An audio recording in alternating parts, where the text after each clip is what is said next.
Camping can be a lot of fun for the whole family, a way to just break away for some quiet time with a beautiful backdrop. But come night, though, you may just wish you weren't so secluded, and you may just not be alone.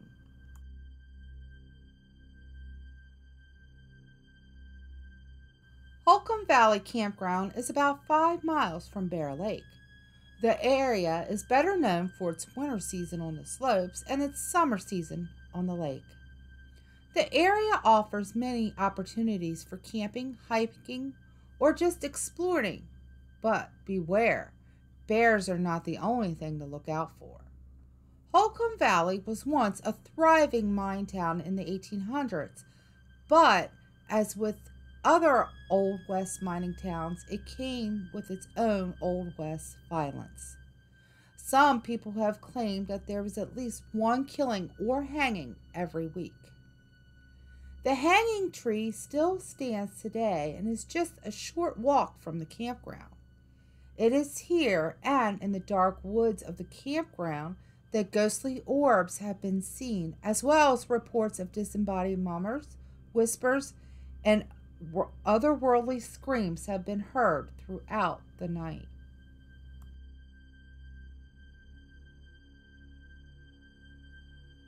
Crystal Lake Campground in California is located at the top of Highway 39. It is open year-round, offering many outdoor activities, including hikes to the spectacular peaks of Mount Islip and Windy Gap, as well as fishing at the nearby Crystal Lake. In other words, it's an ideal place for a family vacation. With all the fun and activity to be had here, it's hard to picture a tragedy occurring. In 1922, supposedly, the last remaining California grizzly bears were hunted and killed in Tulare County. But in 1934, Stephen Majors and his family found out otherwise. In 1933, Stephen was hired to help build the Crystal Lake Amphitheater and Dance Studio, so he moved his family to the area. Stephen, his wife Heather, and Marcus, 10 years old, daughter Susan, 12 years old, were assigned a tent to live in away from the other men without families there. On the evening of September 19, 1934, Stephen and Heather put their children to bed and decided to take a walk in the woods for some alone time.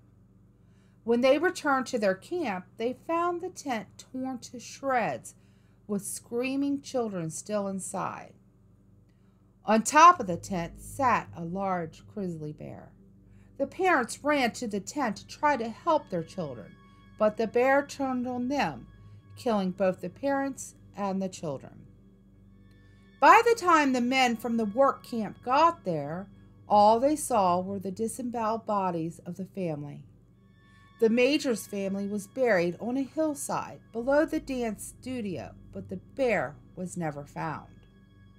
Since the horrific tragedy, people have reported seeing the apparitions of the family around the ruins of the dance studio.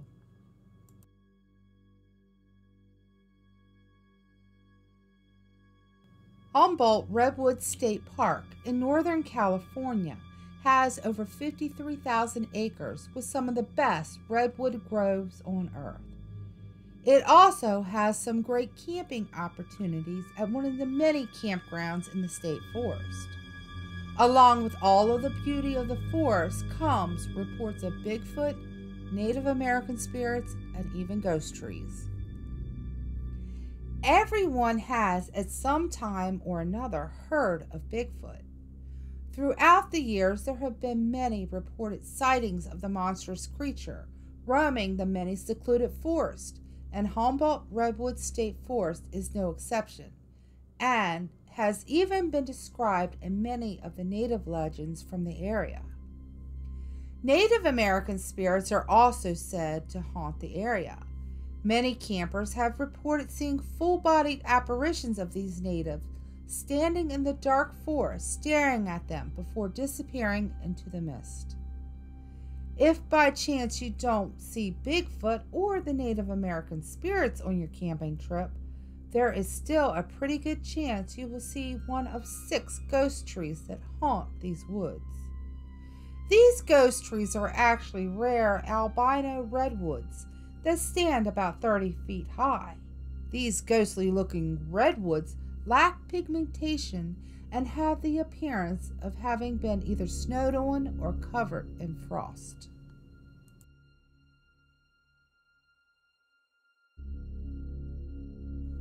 Located on the Kern Plateau in the Golden Trout Wilderness is a campsite that is rumored to be haunted by a woman. In the late 1800s, Sam Lewis, a shepherd, and his wife lived in the area. Lewis Stringer was her favorite place along the Kern Plateau, and the couple spent every summer camped here. In 1910, Sam's wife died and he had her body cremated. The following spring, he went to the camp and scattered her ashes throughout the area. Since the 1920s, campers have reported experiencing a variety of unexplainable phenomena, such as their camping items being rearranged, strange lights, and the apparition of a lonesome woman dancing. The sound of a woman's voice late at night is also commonly reported. One camper even reported that he woke up in the early dawn and saw 2 shining, blood-red eyes staring right into his face.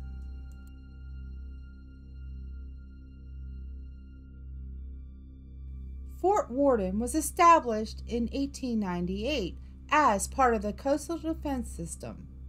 As headquarters of the defense, the fort was placed at the northern entrance to the Puget Sound on the Strait of Juan de Fuca. The trio of forts at Admiralty Inlet composed of Fort Warden, Fort Casey, and Fort Flagler, and was known as the Triangle of Fire. Construction continued at Fort Warden until 1917. When it was finally completed, the fort was more like a small city than a base. Fort Warden was expanded during World War I, then again in World War II, but with the rise of airplanes and improvements in warships rendering much of the earlier 20th century military technology obsolete, the fort was closed in 1953. The base was purchased in 1957 by the state and became a juvenile detention facility until 1971, when the land was transferred to Washington State Parks and Recreation Commission. Fort Warden State Park opened in 1973 and is now an iconic state park offering many campsites along the beach or in its forest. It also offers cottages, retreat housing, restaurants in the complex. Fort Warden is also considered one of the most haunted places in Washington. Because the complex was more like a small city than a military base, an eerie old cemetery, jail, and rows of identical houses can be found here. But the fact that it was a juvenile detention center is more frightening. It is well documented the kinds of barbaric practices that occurred at these facilities in the past. There are many stories of strange happenings at Fort Warden that have been reported from hikers and campers alike. Some say that on cloudy days, moans can be heard coming from the barrack hallways, and at dusk, strange lights can be seen in the buildings that do not have electricity. Others have reported unexplainable smell of coal burning rubber, or sulfur around the front area of the main house, and feelings of being watched. Also, strange, unexplainable figures have been captured on photographs.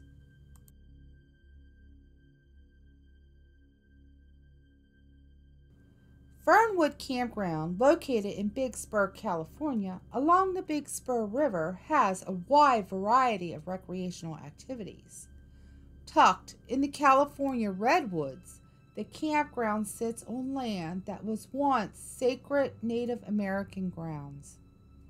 According to reports from campers, a Native American spirit wearing a traditional corn mask wanders around the cabins and the campground area. In addition to the Native American spirit, dark watchers are also said to roam the cliffs of Big Spur. They are the mysterious, dark, human-like beings who stand on hills, ridges, and peaks, and are usually seen at dusk, standing and watching before disappearing.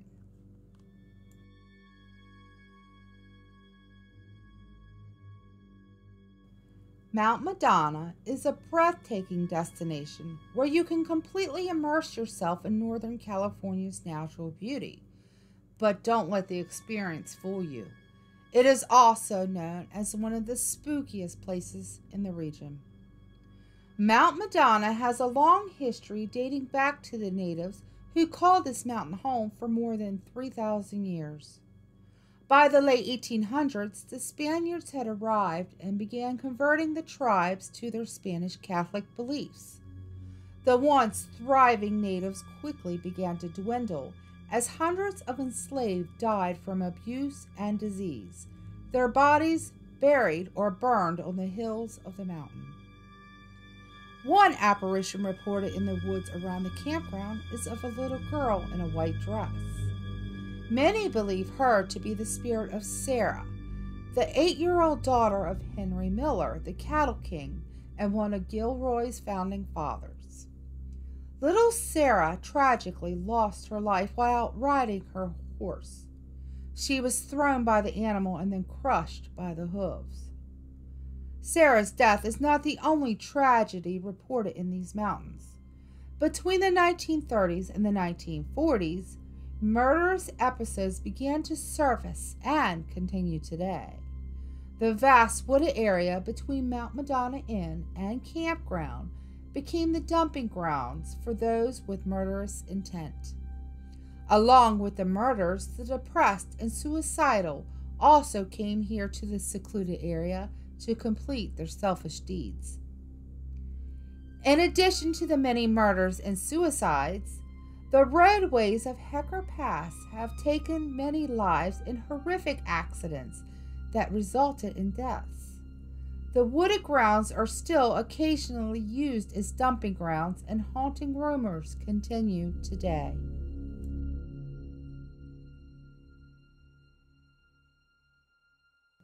Lake Maureena Campground is about 42 miles east of San Diego and is close to the Mexican border. It has been a hotbed for paranormal activity for more than 40 years, with several resident ghosts. One legend from Lake Maureena Campground involves a young woman named Millie. Legends say that Millie was tortured and killed by her mother in the area. People have reported seeing her and describe her as having pale skin, light blonde hair, and wearing a bloody apron. Legends also say that if you see Millie, you will soon die. Another reported haunting is of a lady in white, who is reported to be seen in the wooded area across from the campsites. Others have reported a cold, eerie presence near the boulders close to the trees, the sounds of footsteps around their tents, and hearing a woman laughing and singing. Perhaps the most strange and frightening encounters reported are the levitation of bodies, seen by both campers and rangers. These bodies are seen floating about 10 feet in the air and are normally seen at night, but some have reported seeing them in the early morning, just after sunrise. It is believed these levitating bodies have something to do with the devastating flood that swept through the area in 1916, killing more than 50 people. Many of the victims were never found and believed to have sunk in the Maureena Reservoir.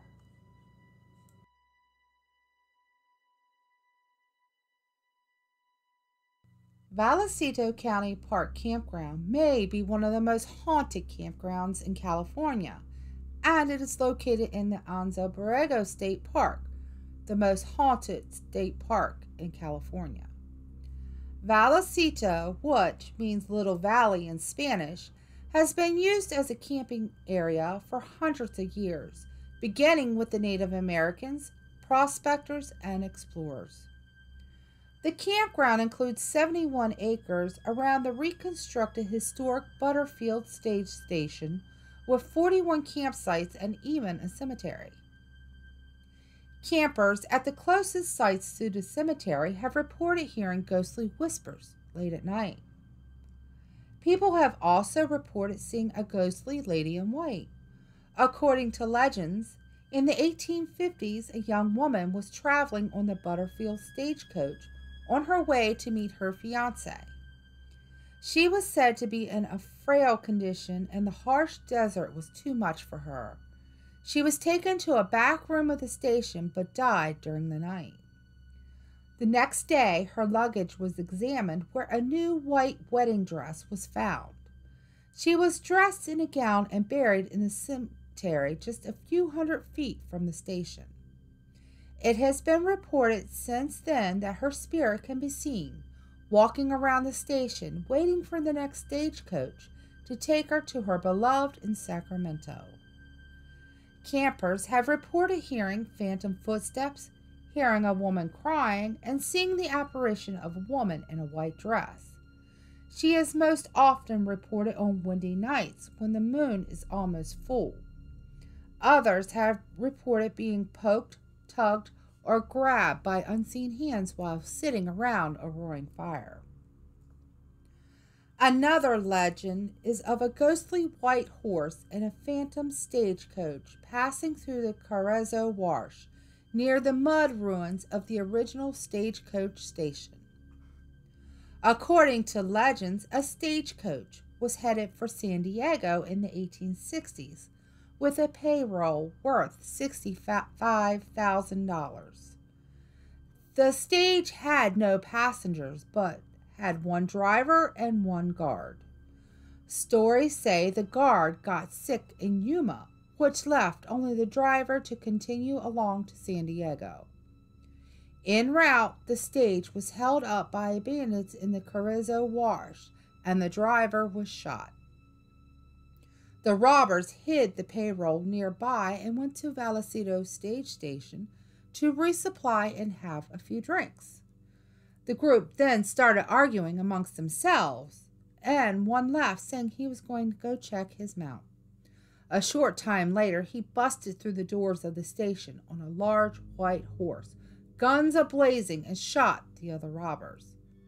Before he could get away, though, one robber was able to fire a few rounds, killing the horse and rider. Some campers have reported hearing a phantom stage at night near the Coriando Wash, and others have reported seeing the phantom stage with a lone driver slumped over pulling through the wash. The spirit of the white horse has also been reported to appear out of nowhere, galloping through the sand and then disappearing without a trace.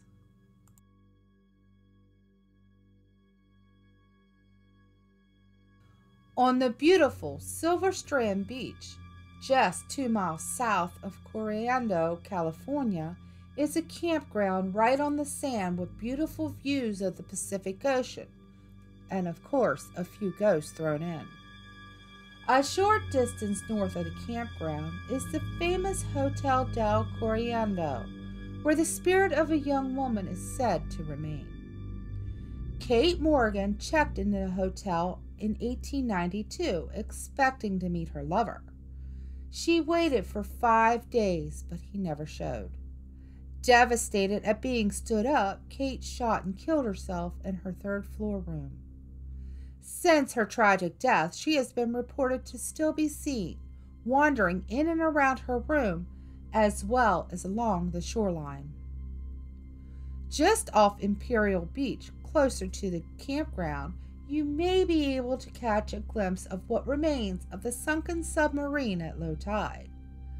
The USS S-37 saw plenty of action during World War II and was responsible for sinking the Japanese ship, the Natsushio, along with other vessels.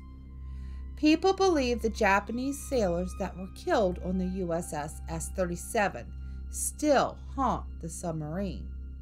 There have been many reports through the years of strange luminescent shapes at night during low tide in the waves as they wash over the wreckage. The shapes have been described as looking like bodies, trying to either get in or out of the sunken submarine.